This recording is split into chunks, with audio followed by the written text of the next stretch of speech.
അവസ്ഥ ഈ ട്രാഫിക്കൊക്കെ മനുഷ്യർക്ക് നടക്കാനും എറണാകുളത്തുണ്ടല്ലോ മനുഷ്യർക്കുള്ള ട്രാഫിക്. ചേച്ചി ഇത് നല്ല മലയാണ്, നല്ല ക്വാളിറ്റിയുള്ള മലയാണ്.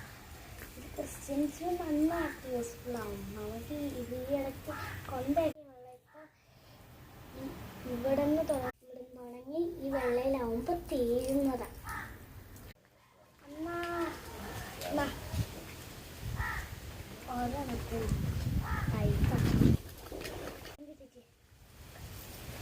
ദൈവം നിങ്ങളെ അനുഗ്രഹിക്കും ചേച്ചി.